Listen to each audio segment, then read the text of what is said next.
Hey everyone, I've got to tell you, I've been on a journey lately, and not the kind you can find on a map. It all started with a simple question, one I've had rattling around in my head for years. What if there's more to Jesus' message than what we've been taught? I mean, we've all read the Gospels, we've heard the sermons, we know the stories. But what if the story isn't the whole story? What if some of the most profound, most earth shattering words he ever spoke were just gone? For years, I was a believer in the traditional sense. I went to church, I read the Bible, I prayed, and I loved it. It brought me peace. But I always felt this nagging curiosity. It was like I was looking at a masterpiece through a keyhole. I could see the light, the color, the brilliance, but I couldn't see the whole picture. I couldn't shake the feeling that something was missing.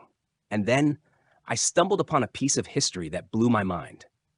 I'm talking about the discovery of the Nag Hammadi Library in 1945. It's this collection of ancient texts found in a jar in Egypt, and it changed everything for me. It was like finding a secret room in the house you've lived in your whole life. I remember the day I first started reading the Gospel of Thomas. I was sitting at my desk, a cup of coffee getting cold beside me, and as I read the first few lines, a wave of, I don't know, a mix of excitement and disbelief just washed over me. You see, this wasn't like the Gospels I knew. This was Jesus talking in a way I'd never heard before. He wasn't just telling parables, he was speaking in codes, in riddles, in direct, no-nonsense truths that felt, well, they felt like they were written for me, for you, for anyone who's ever felt like there's more to the universe than what we can see.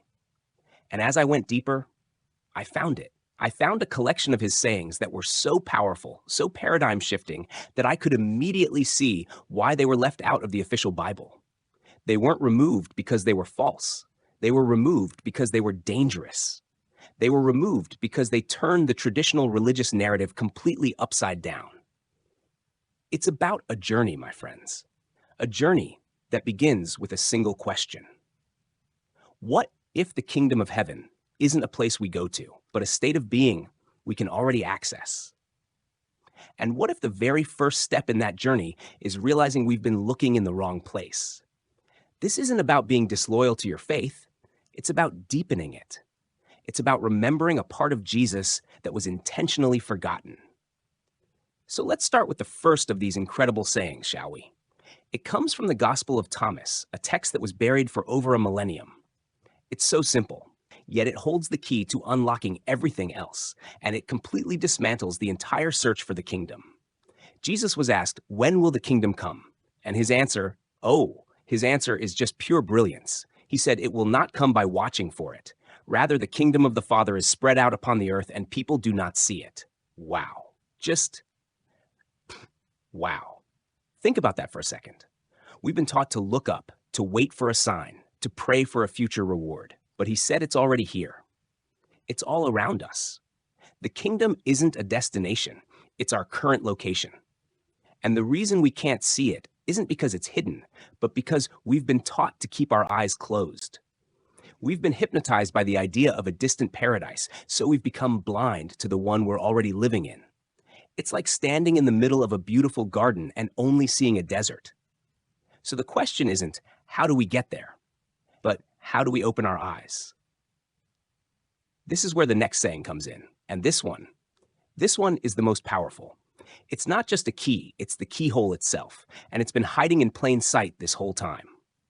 We've been told to look for God in grand cathedrals, in ancient books, in the words of powerful people.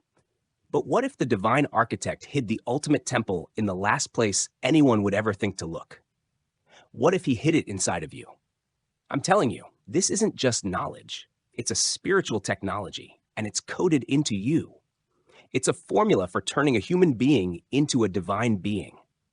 It's time to stop looking outside yourself and start looking within.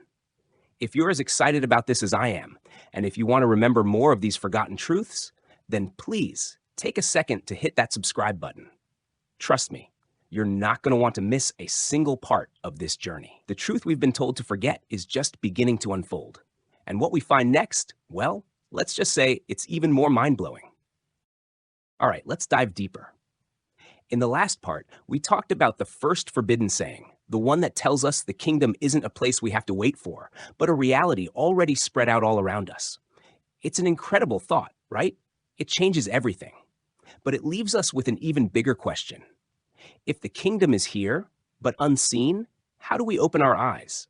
How do we break free from the hypnosis that keeps us from seeing the divine all around us? This is where things get truly exciting. We've all been taught to seek God in the external world. We go on pilgrimages, we buy relics, we listen to priests and prophets. But what if Jesus' message was a complete reversal of that? What if he was trying to tell us that the only place to truly find the divine is within? This brings us to the second and third forbidden sayings. And believe me, they are a powerful 1-2 punch that completely changes your perception of faith. From the Gospel of Thomas, we have the second saying that hands us the master key. The kingdom of the Father is within you and outside of you. If you know yourselves, then you will be known, and you will understand that you are sons of the living Father. But if you do not know yourselves, then you live in poverty, and you are the poverty. Wait, what? Poverty? He's not talking about money here. He's talking about a spiritual emptiness, a fundamental lack of awareness of your own divine nature. He's saying that the greatest form of poverty is not lacking material things, but lacking self-knowledge. This is just mind-blowing. For centuries, we've been told to look up to a sky god on a throne, but he was telling us to look down, to look into our own hearts, our own souls. He was telling us that the ultimate temple is within us, and that knowing ourselves is the first step to knowing God. Now, this connects directly to the third saying, the one that acts as the keyhole itself. It's a simple saying, but it holds a profound truth that mystics have known for centuries. It points directly to what the ancients called the seat of the soul, the pineal gland, our third eye. From the Gospel of Thomas, know what is in front of your face, and what is hidden from you will be revealed. At first, this seems almost too simple. But think about it. It's a diagnosis. We spend our lives chasing visions, seeking gurus, looking for enlightenment in far-off lands, when the entire mystery of the cosmos is encoded in what we dismiss as mundane. The warmth of your coffee, the pattern of leaves, the silence between your thoughts. The divine is not waiting for us in some grand spectacular event. It is present in the simplest moments of our lives. The truth is, your soul called you to this very video. You didn't click on it by accident. It's because you carry a divine spark, a memory that you were once a part of something much bigger. And the pain you carry isn't a curse. It's a doorway.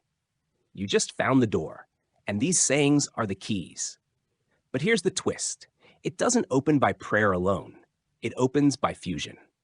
This leads us to the fourth saying, the one that will set your insides on fire. It's a formula for spiritual alchemy, for bringing together the parts of yourself you've been told to reject. You were taught to be pure, to cut off your shadow, your anger, your desire. But what if that was the ultimate deception? What if God is not found in purity, but in wholeness? The fourth saying is from the Gospel of Thomas. When you make the two one, and when you make the inner as the outer, and the outer as the inner, then you will enter the kingdom. This is the sacred marriage, the union of your light and your shadow, your spirit and your body, your stillness and your storm. You were taught to fight a war inside yourself, but Jesus taught you how to sign the peace treaty. You integrate them. You become the container for both. This alchemical fire, this fusion, requires a fuel source, a cosmic law that once understood makes you the sole architect of your reality. And this brings us to the most terrifying and liberating saying of all, the one that removes all victims and leaves only creators. The fifth saying from the Gospel of Thomas, if you bring forth what is within you, what you bring forth will save you. If you do not bring forth what is within you, what you do not bring will destroy you. Wow. I've never heard anything like this. Your unlived life does not just vanish. It becomes your poison. Your unspoken truth becomes your sickness. Your untapped genius becomes your anxiety. This isn't a punishment from a vengeful God. It's physics. It's the simple, unbending law of the universe. You were created to be a conduit for divine energy. And if you block the flow, the pressure builds until it destroys you from the inside out. And you know what's crazy? Your soul has heard this truth before. It's been whispered in mystery schools across lifetimes. You were guided to forget it, so that hearing it again in this exact moment would hit you like lightning. And here you are, not a witness to a prophecy. You are the prophecy being fulfilled. You are not just watching this video. You are remembering your sacred contract. And if this is resonating with you, if you feel this truth deep down in your bones, then please take a moment to like this video and comment below, "I am the portal." This isn't just a comment. It's an energetic decree to the universe, and it's the beginning of your own great awakening. Welcome back, everyone. If you've been with me on this journey from the beginning, then you know we've already unlocked some of the most mind-blowing concepts I've ever come across. We've seen how Jesus taught us that the kingdom is already here, that our greatest poverty is a lack of self-knowledge, and that our unlived life becomes our poison. But what is the ultimate code that these truths are meant to unlock? We've saved the best for last. This is the pinnacle, the final piece of the puzzle, and it's the most radical, most empowering saying of them all. This final saying is so potent, so transformative, that it turns a human being into a living extension of the divine. You see, we've been taught to wait for the light, that it would descend from the sky, or from a priest, or from a book. But the sixth saying from the Gospel of Thomas shatters that misconception completely. There is a light within a person of light, and it lights up the whole world. If it does not shine, it is dark. This isn't just poetry. This is a warning. If your light doesn't rise, the entire world dims. The divine doesn't descend into you. It ignites from within you. You are not a lamp waiting for oil. You are a wildfire waiting for your own permission to burn. And when you do, everything changes. The world doesn't shift because of a grand prophecy. It shifts because you allowed your inner light to shine. And fire alone is not enough. Power without inner union is just a performance. This brings us to the seventh and final saying. We've talked about making peace with your inner light and shadow, but this saying from the Gospel of Thomas reveals the secret force that bends reality. If two make peace with each other in this one house, they will say to the mountain, "Move," and it will move. This house is you. It's your inner world, your temple. When your mind and heart stop fighting, when the masculine and feminine, the fire and water, the will and surrender become one, reality bends. Just think about the power in that. Jesus didn't teach compliance. He taught co-creation. And the moment you stop rejecting your own complexity, you become what religion was afraid of, a living portal of power. But if you are the temple, who is the God within it? This final incredible saying doesn't answer that question. It shatters it. It reveals that the God you've been taught to worship was trying to become you all along. This is it. This is the final formula for your relationship with God. From the Gospel of Thomas, "Whoever drinks from my mouth will become as I am. I myself shall become that person." Read that again. Not worship me, not follow me, but become as I am. He is not just a savior to be placed on a pedestal. He is a prototype of an ascended human. To drink from his mouth is to absorb his living wisdom, the Christ frequency, so completely that the line between you and him disappears. He raised the energy in his body until it lit up like a star. And that is what he is telling you that you can do. The secrets have been shared. The codes have been delivered. But the final saying isn't a saying at all. It is you, right now. This is the final activation. Place your hand on your heart. Go ahead. Do it now. Feel the warmth under your palm. Feel that steady rhythm. That's not just a muscle pumping blood. That is the Christ flame, the God spark. It was never in a distant heaven. It was never in a stone tomb. It was buried in you, waiting for you to come home. And now it is risen. This isn't just a video. It's a signal to the others. If it found you, it's because you're one of us, the remembering ones. And now your light becomes the torch for another. Your journey doesn't end here. It begins. If you feel this truth stirring within you, then please take a moment to subscribe to this channel. This is your vow to stay on the path. We'll meet again in the next transmission. But remember this, you were never just watching this video. You were being called, and now you are the one calling others.